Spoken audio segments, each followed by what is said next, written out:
Estou contando com vocês. 1 Reis 19, capítulo 19, versículo 8 e 9. Então vamos lá. Diz assim, queridos, a palavra do Senhor. Levantou-se, pois, comeu e bebeu, e com a força daquela comida, caminhou 40 dias e 40 noites até Horebe, o monte de Deus. Ali entrou uma caverna, onde passou a noite, e eis que lhe veio a palavra do Senhor e lhe disse: que fazes aqui, Elias? Eu tenho ultimamente, né, irmãos, tenho nem combinado isso, nem programado, mas eu acho que eu tenho pregado muito sobre Elias, né? Mas o bom é que não é mensagem repetida, graças a Deus, porque se fosse misericórdia, né? E esse texto que eu li, eu quero realmente hoje trabalhar apenas esses 2 versículos. A gente vai falar outras coisas, mas eu quero trabalhar principalmente esses 2 versículos. O contexto dessa história, a gente sabe que no capítulo 18, Elias desafia os profetas de Baal. Elias, ó, 2 Elias aqui. Ó. Elias desafia os profetas de Baal. E quando ele desafia os profetas, Deus responde o sacrifício com fogo. Jezabel ameaça Elias, e no capítulo 19 começa a fuga de Elias de Jezabel. E esse texto está dentro dessa história em particular. Elias, quando ele vai fugindo de Jezabel, ele vai para o deserto, e ali ele despede o seu moço e vai para o deserto. Ele entra sozinho no deserto. E a Bíblia diz que ele se deita debaixo de um pé de zimbro, e a água dele acaba, e Elias faz a famosa oração pedindo a Deus a morte. Eu gosto muito de ler esses caras, Elias e Jonas, porque eu fico olhando para nós. Não sei você, mas eu vou logo falando de mim, não vou falar dos outros. Talvez você não, de repente, orou como Elias: Senhor, eu quero morrer, mas talvez já desejou. Diante de um problema, diante de uma luta, você disse assim: era melhor, rapaz, morrer, porque morrer ia logo pro céu, né? Como é quando não tem certeza para onde vai. Mas quando tem, cara, é melhor morrer e ir pro céu do que ficar por aqui. E essa oração de Elias é uma oração de frustração. Por que é uma oração de frustração? O povo de Israel está todo afastado de Deus. Aí o cidadão, ele faz um desafio para que o fogo desça do céu, o fogo desce. O povo reconhece que o Senhor é Deus. Aí a Jezabel e o Acabe, que eram os reis de Israel, que na verdade a intenção do coração de Elias era que eles se convertessem, porque se eles se convertessem, o restante do povo se converteria. Mas aí, em vez do profeta receber uma carta de arrependimento ou a confissão de Jezabel, ele recebe uma ameaça: ó, amanhã, por essas horas, a vida de Elias vai ser como meus profetas, ele vai morrer. Você vai morrer, viu? Manda lá avisar para o Elias. O cara não corre nem tanto com medo dela, é a frustração do coração dele. Eu não sei se você já fez a coisa boa, o melhor que você pôde, porque você de repente queria que alguém olhasse para você de forma diferente, né, cara? Aí você fez o melhor, alguém olha e diz assim: prestou não, você não presta para nada. Olha a frustração, né, irmãos? Olha a decepção. Por isso que o Evangelho ensina a gente a fazer tudo para Deus. Preguei isso aqui no mês passado, né? Tudo que fizer, faça pro. Se alguém não achar bom, não tem problema, eu estou fazendo para Ele. Ele sabe. Ele sabe se eu dei o meu melhor, Ele sabe se eu fiz de todo o coração. E o que Deus atenta não é para a perfeição do que eu faço, a intenção do coração que eu tenho. Deus não olha para a perfeição. É tanto que a Escritura diz que Deus, ele procura verdadeiros adoradores. A Bíblia está dizendo que ele está procurando um músico bom, um cantor bom, tem um bocado aí. Ele procura quem adora, e a adoração parte do coração. E é interessante aqui que Elias está mal, fugindo de Jezabel, mas o versículo que eu li, é o que eu quero me deter nessa noite, diz assim o texto: vou voltar aqui para o contexto, porque ele está lá dormindo, aí o anjo do Senhor vem, acorda ele, dá pão, alimenta o profeta, e a Bíblia diz que com a força desse alimento, versículo 8, levantou-se, pois, comeu e bebeu a comida que o anjo trouxe para ele, e com a força daquela comida caminhou 40 dias e 40 noites até Horebe, o monte de Deus. Versículo 9, ali entrou numa caverna. É isso aqui que eu quero começar trabalhando com vocês. Gente, o profeta se alimenta. Aí o texto bíblico diz que ele caminha para o monte de Deus. Mas no versículo 9 diz que quando ele chega no monte de Deus, ele entra numa... Essa é a situação de muitos de nós, irmãos. Por que eu digo isso? Porque quando a Bíblia fala monte de Deus, é um lugar da presença de Deus. No Antigo Testamento, a ideia do monte era a ideia da presença de Deus. Por isso que até hoje alguns irmãos pentecostais, neopentecostais, não vou nem entrar nesse método para criticar ninguém, vamos orar no monte porque lá está a presença de Deus. Porque na verdade no Antigo Testamento era mais ou menos isso, o monte era o lugar da presença. Hoje não, a presença de Deus está onde tiver 2 ou 3 reunidos, o Senhor está lá. Se você estiver sozinho, clamando a Deus, Espírito de verdade, Ele está lá. Hoje não tem mais um lugar especial. Por isso que a turma gosta, né? Bora para o monte, porque o cara entende, porque lá no Antigo Testamento o monte era a presença. Aí, Elias, ele está no monte, o lugar da presença de Deus. Aí o cara está no monte, entra na caverna. Qual é o lugar da presença de Deus? A presença de Deus hoje, o altar de Deus é no nosso coração. Só que muitas vezes, irmãos, a gente até entende isso. Só que em vez da gente viver como alguém que está na presença de Deus, a gente começa a morar numa caverna. A gente começa a viver uma vida de caverna, uma vida triste, uma vida de murmuração, de lamentação. E o profeta, ele está no monte, mas ele entra numa caverna. Eu acho interessante, para passar a noite. É legal porque, eu olho esse texto, ele entrou para passar a noite. Só que a gente vai ver que ele não passou só a noite, ele ficou lá mais dias, tanto que Deus teve que intervir. Porque tem situações na vida, irmãos, que a gente tem que passar. Só que tem lugares que eu tenho que passar, não permanecer.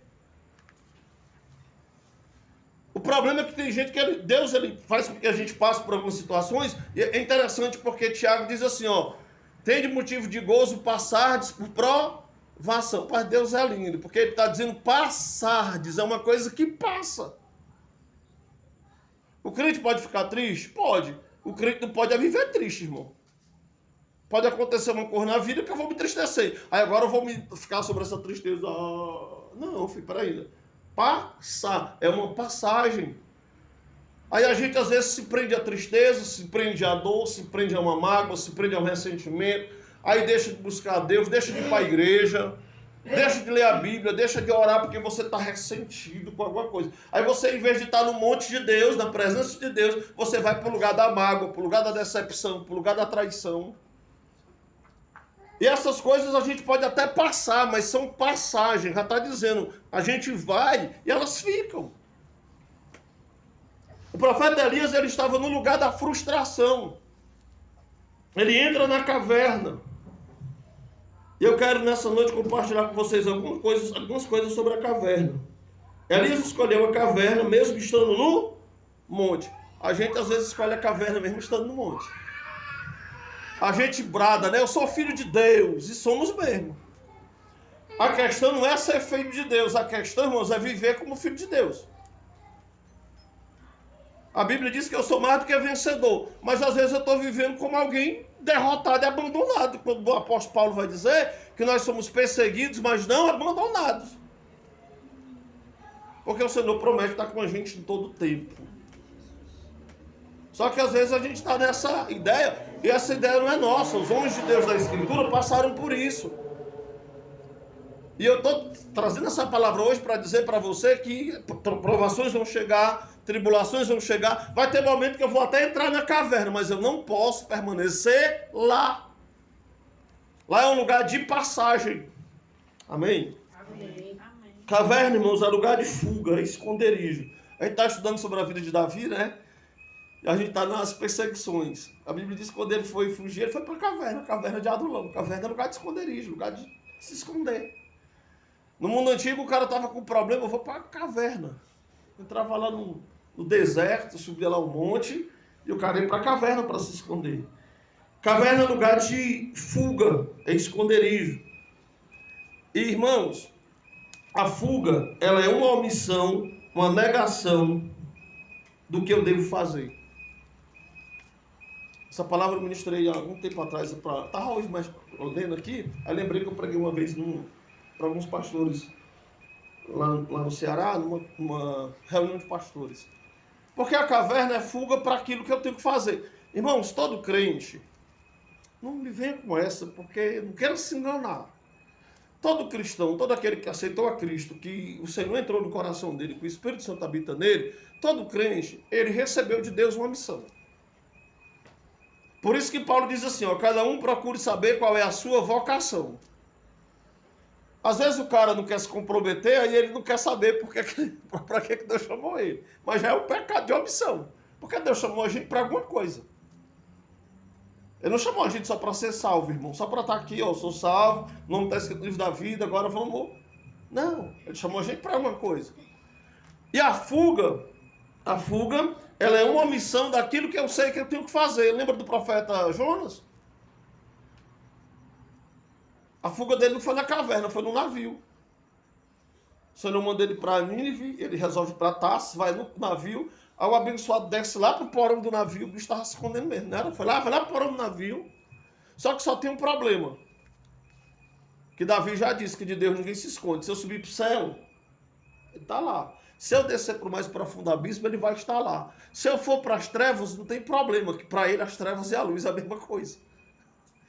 Aí ele foi fazer o quê? Ele foi buscar Jonas lá no mar, lá no navio. Ele viu uma tempestade, o resto da história a gente conhece. Jonas estava lá por causa da sua omissão. E às vezes a gente foge, a gente vai para cá, Deus está queimando o coração da gente para fazer alguma coisa para ele, aí a gente diz, não vou não, cara. Isso aí não é Deus não, isso aí é a minha vontade. Isso aí não está vendo que isso é Deus? Só que você fica sempre incomodado. Se você está incomodado, é Deus. Se você está incomodado, é Deus. Se algo te incomoda, se algo está movendo o teu coração para fazer alguma coisa para Deus, esse é o seu chamado. Só que o que é que você faz? Para caverna, que é mais legal, né? Você acha que é mais legal. Agora, não, eu estou aqui, sentado aqui no banco, ninguém cobra nada de mim, ninguém fala nada comigo, eu vou para a igreja o dia que eu quero, eu volto o dia que eu quero. Aí está vindo uma geração assim, irmão. Eu conheço um bocado de gente que congrega igreja grande, muito grande, de 1.000 membros, 2.000. Aí eu chegava, tu tá nessa igreja agora? Tô. Ah, pastor, cansei, porque naquela igreja lá que era menor, o povo me chamava para fazer as coisas. Nessa que eu vou agora, eu entro, saio, ninguém me conhece, ninguém dá nem boa noite, vou lá, assisto o culto, vou para casa. Esse é o nível de cristianismo que muita gente está querendo viver. Porque isso é uma fuga daquilo que Deus quer que ele faça. Mas não adianta, irmãos, porque uma hora Deus pega a gente. Não adianta. E a caverna é lugar de fuga, de esconderijo, e muitas vezes essa fuga é uma omissão, uma negação daquilo que Deus quer que eu faça. Caverna limita a nossa visão. Estava meditando nesse texto ontem, pela manhã, que foi a minha meditação da manhã. Aí depois eu transformei em pregação, né? Caverna limita a nossa visão. Você já entrou numa caverna? Talvez você já tenha entrado. Se não entrou, a gente aqui nessa região, acho legal, né? Que eu vou caminhar, vou pedalar, e a gente passa por alguns viadutos aleatórios, como diz a Ruama. Não dá, não, você tá lá no viaduto, você tá num negócio aqui que você tem que passar por debaixo. Eu vou dar uma ideia daquilo ali. Caverna limita a nossa visão, principalmente a nossa visão do céu. Porque se você está debaixo do viaduto, você pode levantar os olhos e olhar para o céu. E tem um bocado de gente, querido, que está na caverna. O cara escuta todo tipo de voz. Ele escuta um amigo, ele escuta um parente, ele escuta... mas não escuta Deus. Ele vê tudo. Ele só não vê nada de Deus. Ele só não vê nada das coisas espirituais. Porque a caverna é um lugar que limita a nossa visão. Na caverna a gente não consegue ver o céu. É por isso que o cara está lá. Tá orando? Tô não. Como é que o cara tá orando? Se o céu tá fechado pro cara, o cara tá dentro de uma caverna. A caverna limita a nossa visão. A caverna, irmãos, a gente não vê a luz quando a gente está nela. A gente vê um reflexo de luz aqui, mas a luz verdadeiramente a gente não vê. E a luz, a gente sabe que luz é o conhecimento de Deus. Quando a gente está na caverna, a gente fica aéreo para o conhecimento de Deus. Porque a gente começa a ouvir muitas vozes, a gente começa a ouvir muita coisa e traz confusão para a nossa cabeça. E o grande problema hoje, irmãos, é que nós não aprendemos a ouvir a Deus, e quando ouvimos, pelo fato de não estarmos antenados a isso, quando ele fala, a gente não discerne a voz dele. Porque hoje, querido, eu já tive pregando em igreja, que você fala assim, Deus falou comigo, o cara olha assim, regala o olho. Aí termina o culto, pastor, como foi que ele falou? Aí eu olho assim pra cara, Dá vontade de ser ignorante, né? Mas a gente é chamado, além de ser educado, a gente é chamado para ensinar. Filho, Deus falou quando eu estava lendo a Bíblia. Mas como assim?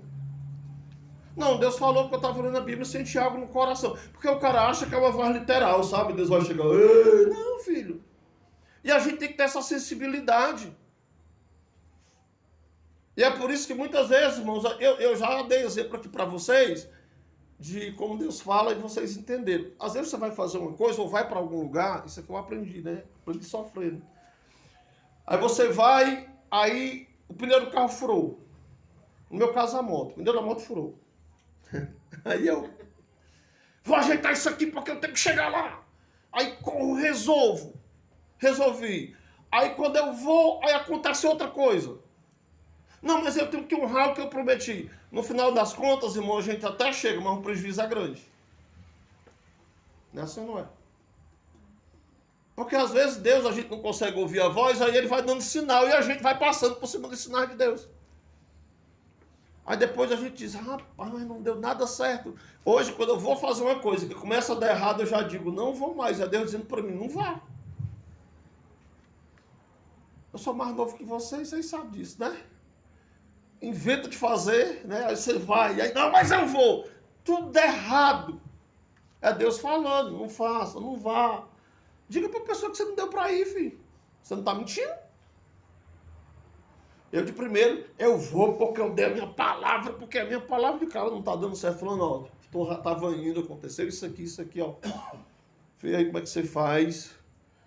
Porque Deus, ele fala com a gente através das circunstâncias, mas a gente está cego, porque a gente muitas vezes vive nessa limitação de uma visão da caverna, que a gente não vê o céu, a gente não vê a luz, não consegue ter o conhecimento e discernimento de Deus, e a gente, irmãos, não vê ao nosso redor, a gente não tem uma visão geral quando a gente está dentro da caverna. Tem um texto que eu já preguei aqui, mas não preguei nesse texto, que é a parábola não, milagre dos 5 pães e 2 peixes, dá uma explicação, está nos 4 evangelhos. Quando eu preguei aqui, eu preguei no evangelho de João, que eu gosto desse relato. Mas um relato de Mateus, eu acho interessante porque começa dizendo assim, ó, e Jesus, saindo do barco, ele viu uma grande multidão. E a Bíblia diz que Jesus começou a curar os enfermos, ele começou a ajudar aquelas pessoas. Mas a pergunta é, o que foi que levou Jesus a entrar no barco? Quando a gente vai para 2, 3 textos antes, diz assim, e sabendo Jesus da morte de João Batista, ele entrou num barco e foi para um lugar deserto. Irmão, quando Jesus soube da morte de João, que era seu primo, que era um profeta, era seu amigo, Jesus disse, eu vou me isolar. Ele foi para curtir realmente a tristeza dele, porque Jesus é um ser humano. Jesus se fez carne. E ele está lá no barco, lá, ó. Aí de repente a Bíblia diz que quando Jesus sai do barco, aí Jesus é uma multidão de pessoas e Jesus vai ajudar. Que é isso, irmãos? Quando a gente está no nosso barco, na nossa tristeza, na nossa solidão, na nossa caverna, lembra de Elias? Mataram teus profetas, eu fiquei sozinho. Olha o choradeira grande, irmão. Vai conversar com o crente que está na caverna. Como é que tu tá, irmão? Pastor, a doença chegou lá em casa, não sei o que, tá faltando isso, é a luta, e o meu marido, não sei o que. Aí o cara vai, aí você fica depressivo, irmão, se você não vigiar. Porque o cara tá na caverna. E o pior de tudo, que quem tá nessa situação, quer que você diga assim, ó. Ah, meu Deus, coitado, eu vou... Ah, meu Deus. É bom quando Deus fala com a gente, porque Deus não trata a gente como coitado, não. Amém? Deus não trata você como coitado, não. Porque Deus sabe das coisas. Elias está na caverna, eu fiquei só. Aí Deus diz assim, Elias, oi, tem 7.000 lá em Israel que não se dobrou Baal, nem a boca deles beijou Baal. Deixa eu estar com um negócio de conversa aqui. Você não está só não, tem 7.000 que continua sendo fiel. Tem 7.000 que está sofrendo, mas não está escondido não. Está aí, ó, dando a cara a tapa. Porque a gente tem a mania de quando a gente se esconde, aí a gente fica assim, o pior dos piores é a gente, é o coitado. E Deus, irmãos, ele olha para nós e diz assim, ei, deixa de conversa. Porque Deus não fez a gente para ser coitado, nós somos filhos de Deus, irmãos. E às vezes a gente quer levar essa... Porque a gente pensa que quando eu estou dando uma de coitadinho, Deus fica com peninha de mim. Deus, ele conhece o meu coração, ele sabe que isso aí, sabe que é você. E ele sabe, irmãos, o potencial que a gente tem. Sabe o que é a coisa mais linda que eu vejo na Bíblia? É que Deus, ele revela para nós coisas que nem a gente sabe que a gente é. E é só coisa boa. Ele jamais vai chegar para o filho dele e dizer, você realmente é um derrotado mesmo. Gideão estava escondido, com medo dos midianitas. Como é que Deus chama Gideão? Ei, medroso, ei, fujão. Foi assim? Ei, Gideão, você é forte, cara, você é corajoso. Acho que Gideão tomou um susto quando Deus diz, você é corajoso. Ele até duvida, mas Deus é você é corajoso. Porque enquanto os seres humanos, irmãos, o ser humano aponta para mim os meus defeitos, as minhas debilidades, o meu Deus, o meu Pai, ele vai sempre chegar para mim, para você e vai dizer assim, você é meu filho. Não interessa se você está forte, está fraco, não interessa, você é meu filho, se você é meu filho, você é forte, porque eu estou com você. Mas quando a gente está na caverna, a gente vai ter essa visão a gente não vai estar vendo ao nosso redor.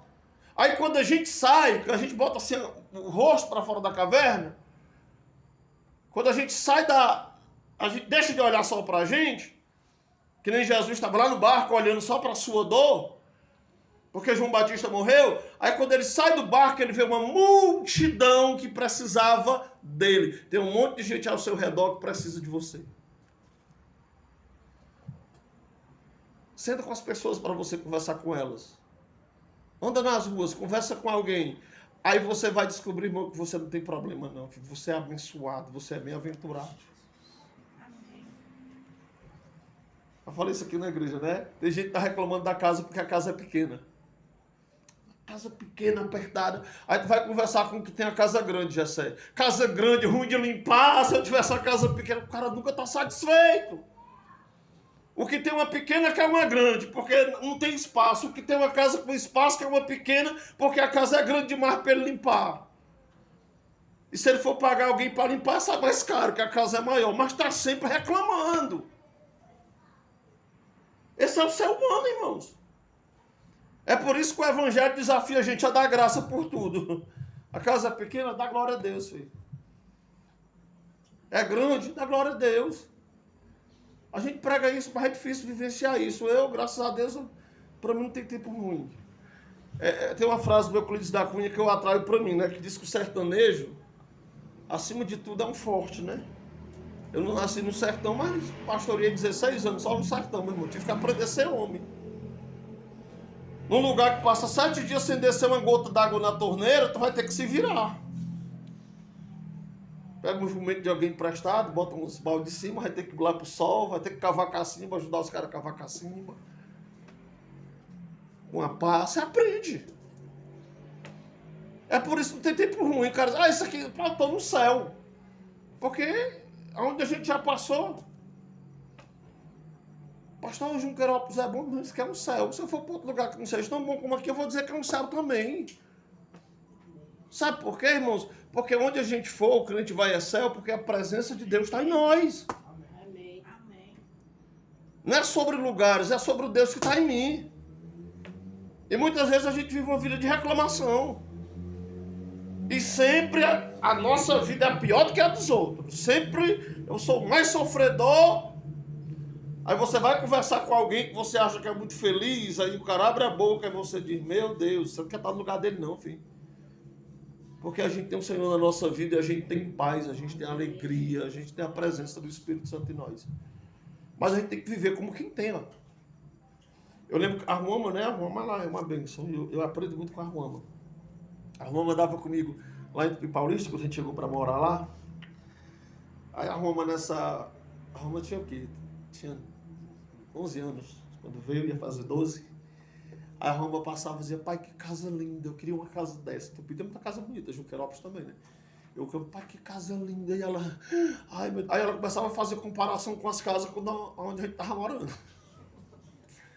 Aí eu dizia assim pra Roma, mama, tu tá vendo essa casa aí? Tô vendo.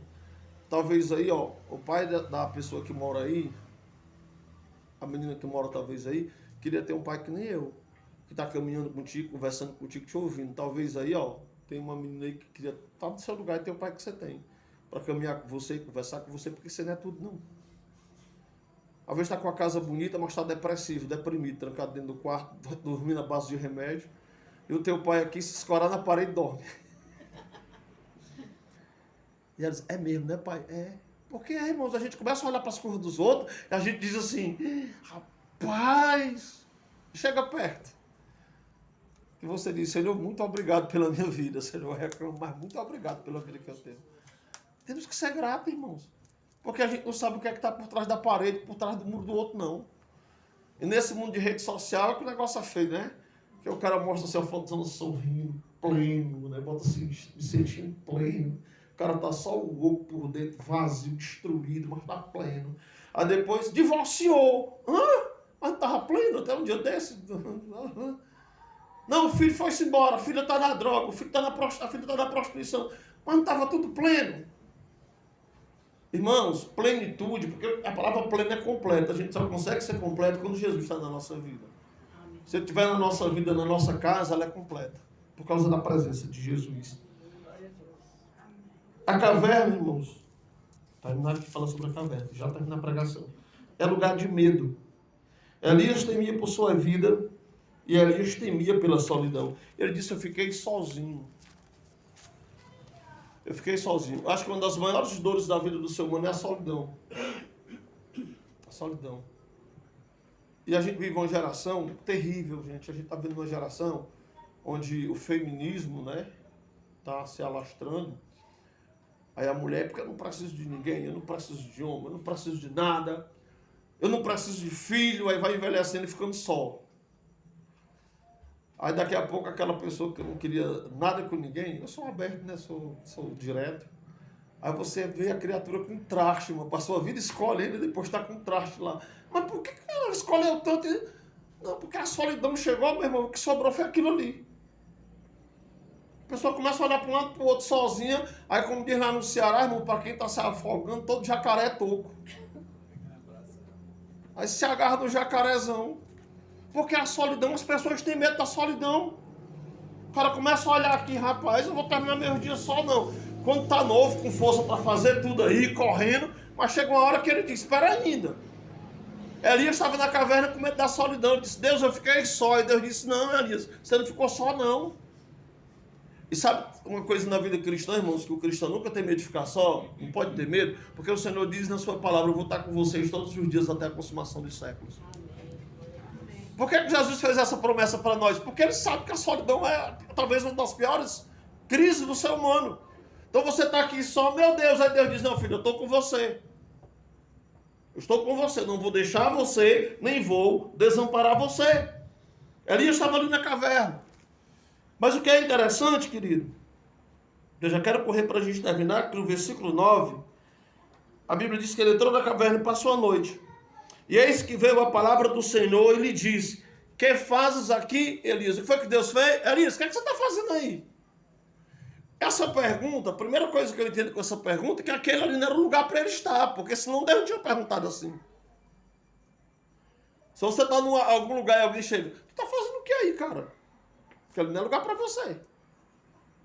Você é uma pessoa de bem, um cidadão, aí você está no meio de um bocado de malandro, de maloqueiro, alguém vai passar e vai dizer, cara, o que tu está fazendo aí, meu irmão? É tipo assim, não é lugar para tu não. Elias, o que é que tu está fazendo aí?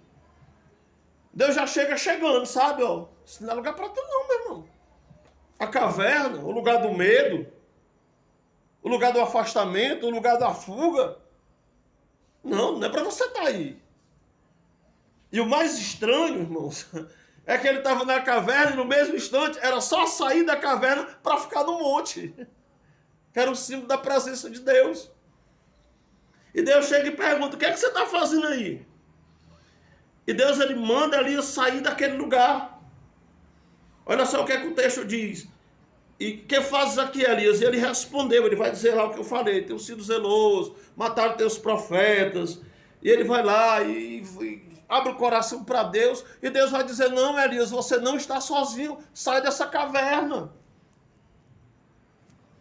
Nosso lugar, querido, não é na caverna, o nosso lugar é na presença de Deus. O nosso lugar é na presença de Deus, e a presença de Deus é acessível. A gente não pode reclamar, irmãos, nenhum cristão pode reclamar da falta da presença de Deus, porque a sua presença é acessível. A Escritura diz, buscar-me-eis e me achareis quando me buscares de todo o vosso coração. Aonde? Onde é o lugar que eu vou buscar? Jesus disse para a mulher samaritana, nem nesse monte, nem no templo. Os verdadeiros adoradores adorarão o Pai em espírito e em verdade. Onde você clamar a Deus de todo o coração, Ele vai estar lá.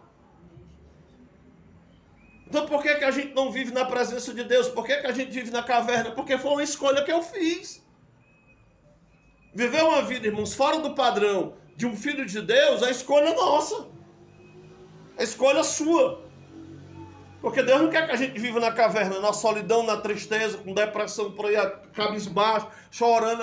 Não, Deus quer que a gente esteja na sua presença. E quando nós estamos na presença do Senhor, isso não nos isenta de problema. Mas quando eu estou na presença do Senhor, meu coração tem paz e alegria e a minha fé se fortalece dia a dia, mesmo no meio da tribulação. Por quê? Porque eu sei que Ele está comigo. Foi o que Davi disse. Ainda que eu andasse pelo vale da sombra, não temeria mal algum, porque tu estás comigo, a tua vara e o teu cajado me consola. Davi não está falando de qualquer lugar. Sabe o que é que ele está dizendo? Ainda que eu esteja morrendo.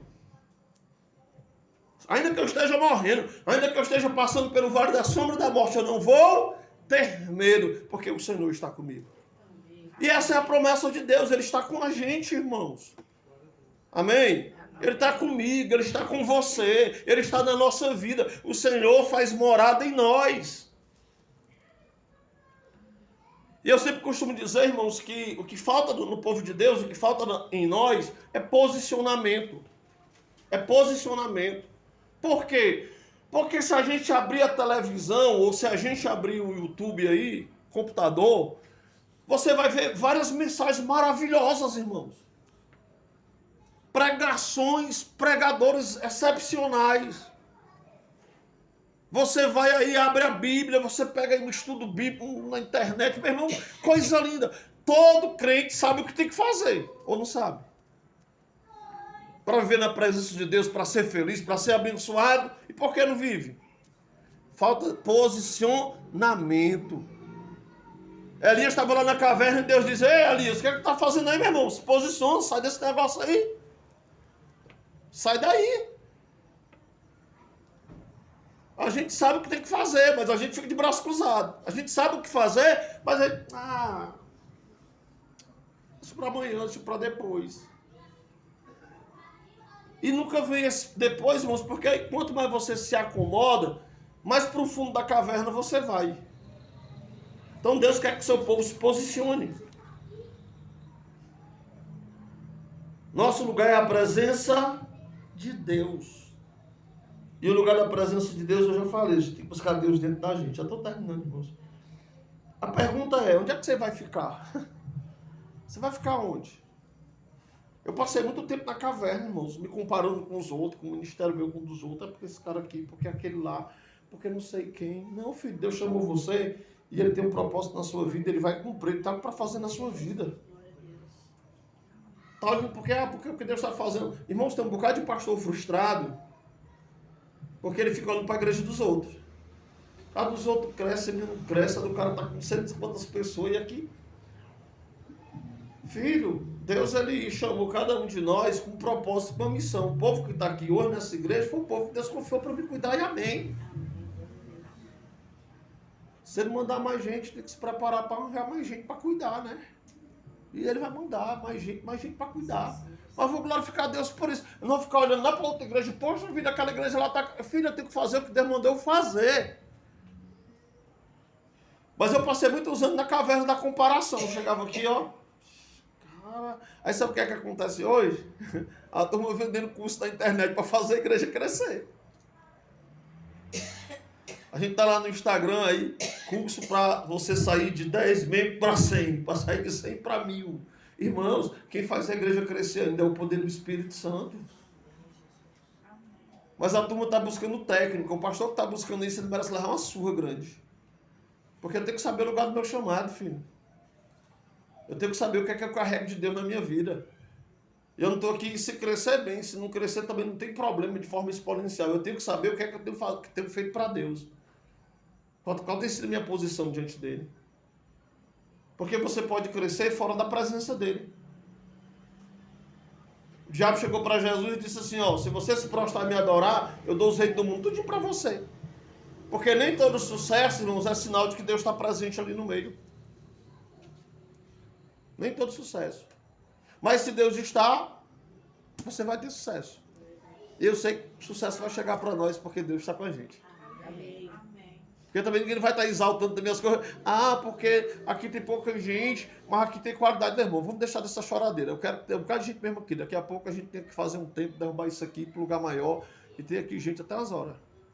Mas enquanto não chegar, eu não vou corromper meu coração, nem vou ver comparando com ninguém, nem triste. Não, estou fazendo o melhor para Deus. E no momento certo, Deus vai fazer o que tem que fazer. E tem muita gente que está na caverna por causa da comparação. Ele começa a se comparar com os outros. E o pior, irmãos, é quando o crente começa a se comparar com o ímpio. Ah, por que o cara lá não é crente? O cara prospera. Eu que sou crente, não sou tão ruim que nem ele. Estou aqui parado, estagnado, né? Você lembra do Salmo 73 de Asaf? O Asaf ficou, irmãos, quase se desvia. Ele começou a olhar para os ímpios e disse, peraí, os ímpios estão tudo bem. Olha o Asaf, nem adoecer adoece. Os caras estão tudo de boa, Salmo 73. Aí, irmãos, Asaf queria até deixar de se ver a Deus, até que Deus fala com ele, Asaf, peraí, não se preocupe não, porque o fim dos ímpios vai ser triste, mas o seu fim vai ser na minha presença, vai ser comigo. A gente está aí, sabe, o coração da gente está indo para muito lugar. Eu sofri muito na caverna da comparação. Eu não sei qual é a caverna que você está aprisionado aí, irmãos, da comparação, do medo, da dúvida, mas o Senhor diz assim, filho, o seu lugar é na minha presença. Eu posso ter dúvida na presença de Deus? Posso duvidar de alguma coisa, mas se eu estou na presença dele, meu coração vai ser sempre consolado. Eu vou ter sempre uma resposta dele. Eu vou ter problema, vai ter luta na presença dele e vai. Mas junto com a luta, eu tenho no meu coração a certeza da vitória, de saber que o Senhor está comigo. Eu tenho a esperança e a fé no coração de que vai dar tudo certo, porque eu tenho um Deus que está na minha vida que peleja por mim. Portanto, querido, estar na caverna ou no monte é uma escolha. Eu tenho falado para Deus, Senhor, eu quero estar na tua presença. Quero estar na sua presença. Às vezes vem as coisinhas e a gente, eu estou por aqui. Não abro mão de estar na sua presença. Porque na caverna, irmãos, é um lugar sem sonho, sem visão, um lugar onde a gente vai estar limitado às nossas dúvidas, aos nossos medos que a gente tem. Mas a presença do Senhor, a presença de Deus nos faz gigante, irmãos. Quem tem fé, eu sempre costumo dizer, né, que fé rima com loucura. Você vai lá para 1 Samuel 17, a gente estudou aqui já, né? Que é quando Davi mata Golias. Cara, Golias 40 dias gritando. Tem alguém aí para me enfrentar 40 dias? A gente olha para aquele texto e a gente diz, o povo diz, não, se eu tivesse lá eu tinha corrido também, irmão. Um cara com quase 3 metros de altura, que nunca perdeu uma guerra na vida. Só que Davi, irmãos, foi o cara que fez o Salmo 23, né? Ele andasse pelo vale da sombra da morte, não temeria mal algum, porque tu estás comigo. Davi disse, eu carrego a presença de Deus em mim. Quando ele vê Golias gritando, ele pergunta, quem é esse cara aí que pensa que pode estar afrontando o exército de Deus vivo? Quem é ele? Quem é esse circunciso aí? O povo Davi, cala a boca, cara, fala baixo, que esse cara vai trucidar você. Não, eu vou lutar com ele, eu vou ganhar, eu vou vencer. Hoje a gente apostaria em Davi, né, irmão? Porque está escrito na Bíblia, mas se não tivesse, quem era que apostava em Davi? Porque a fé parece loucura. E quem anda na presença de Deus é ousado, irmão. Tá lá a luta do tamanho do mundo, aí o cara olha assim e diz assim, eu vou vencer. O cara diz, o cara tá vendo que isso aqui... Aí você vai, aí Deus vai lá e faz. Porque não é a gente que faz, é Deus que faz. Ele honra a nossa fé. Ele honra a nossa fé. Essa coragem, ela vem de Deus. Davi é alguém que andava na presença dele. Quando eu ando na presença de Deus, eu não tenho medo do urso, não tenho do leão, não tenho do Golias, não tenho da perseguição, porque é Deus que está comigo. Mas todo crente sabe que Deus está com ele. O problema não é eu saber, o problema é eu crer, irmão. Eu sei, mas ele está, mas o quê? Irmão, se ele está com você, Davi, um dia que está no palácio dele, os salmos de Davi são impressionantes, né? Ele está lá no palácio e aí do nada ele inventa de fazer um louvor. Aí sabe o que é que ele olha assim para as muralhas do palácio? Está lá as muralhas lá do palácio, as muralhas de Jerusalém. Aí ele olha assim para baixo do palácio, está lá a guarda dele, o exército dele. Aí Davi olha assim para o exército, para as muralhas. Ele diz, pois contigo, Senhor, eu saltarei em muralhas. Aí o cara, contigo, Senhor, eu vou destruir exército. Eu não vou temer a 10 milhares de soldados que me cercam contra a minha alma, porque tu, Senhor, está comigo. Esse é um crente, irmão. Está lá a tribulação, está lá a muralha, está lá a enfermidade, está lá o diabo, está lá o... Aí o crente olha e diz assim, sabe, tá lá. Ele não nega, não existe uma negação na vida do cristão, de luta nem de problema. Só que o cristão olha e diz assim, com o Senhor, eu vou saltar a muralha e vou destruir exército. Tá tudo isso aí, ó. Mas maior do que isso aí é o Deus que está comigo. Mas quando você está na caverna, não. Você está lá. Gigante, eu vou morrer. O profeta mataram, você quer destruir. A visão do palácio é outra. Davi olha assim e diz, Senhor, contigo eu vou saltar a muralha. A presença de Deus, irmãos, faz a gente enxergar as coisas com o olhar de Deus. Quem olha com os olhos da fé, olha com os olhos de Deus, olha com o olhar do Senhor, olha com o olhar do céu. E a gente está tão preso às coisas da terra que a gente não consegue ouvir o que o céu está dizendo para nós. Eu falei até isso aqui no último culto, um dos cultos que eu falei. Eu tô, sabe, uma coisa que tem magoado meu coração assim, e o Espírito de Deus assim tem me impulsionado a falar, né? Falei na semana passada, mas vou falar, Luciano já está aqui, não estava. É quando eu vejo um crente, irmãos, e quando eu vejo as pessoas nas redes sociais se referindo a essa política que está chegando agora. O cara fica perguntando, e se a esquerda ganhar, e se o Lula ganhar, Deus vai continuar cuidando de mim, que eu não dependo dele. Eu dependo de Deus. Você depende de quem? Eu dependo do Senhor, irmão. Não importa o governo, eu sou cuidado por Deus, a minha vida é governada por Deus.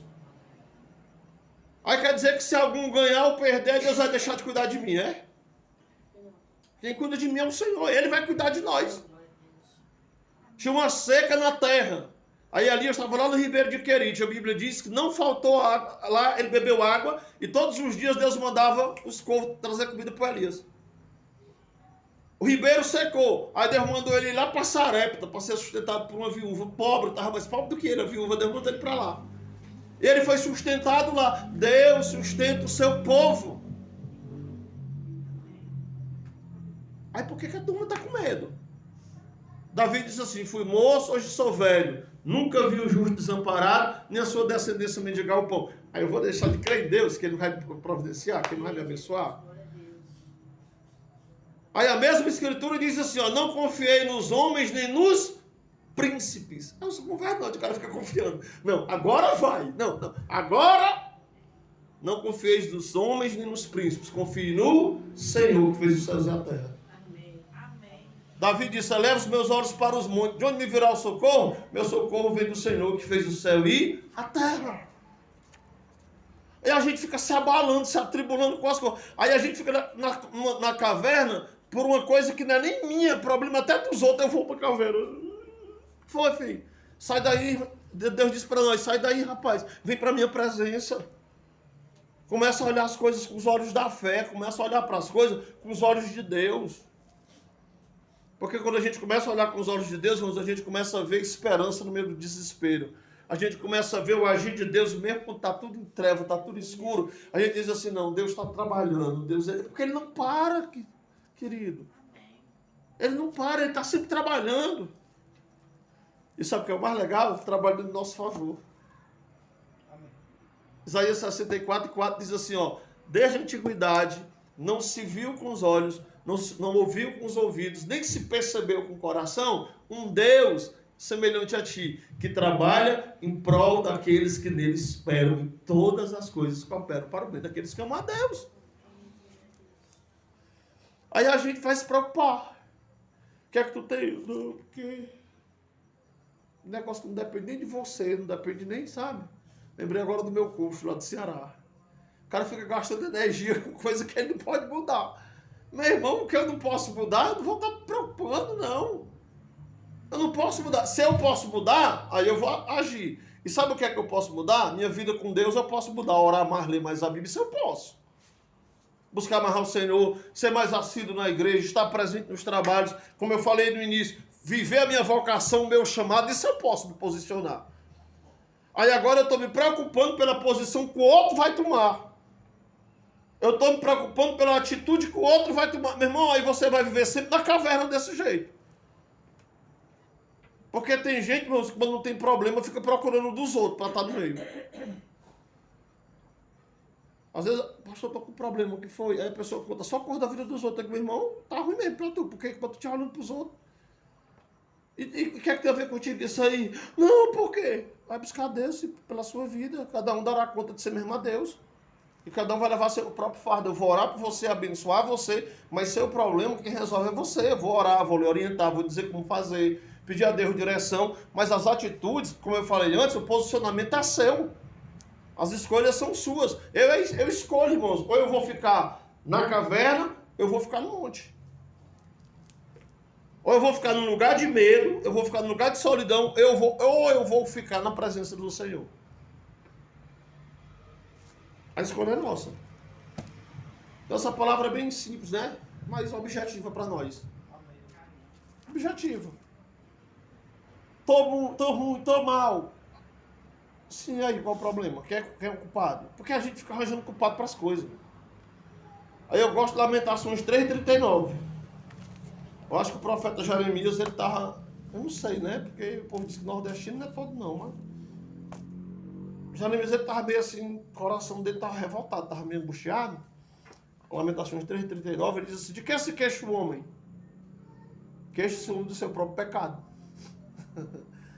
Ah, porque a culpa é... Tem um cara na Bíblia que eu admiro ele, né? Que eu disse aqui para vocês, que é o Jonas, né? Preguei até lá na igreja, né? Sobre o Jonas. O barco estava afundando, aí os caras, vamos fazer aqui um sorteio. Homem, não faço sorteio não, o culpado sou eu, o navio está afundando por causa de mim. Porque para dizer que as coisas estão dando ruim por causa dos outros é fácil, né? Não, aqui está ruim por causa... Aí Jonas diz, ó, pode me jogar no mar que o problema sou eu. A gente fica querendo arranjar culpado para as coisas que acontecem na nossa vida. Eu vou para a caverna e a culpa é dos outros.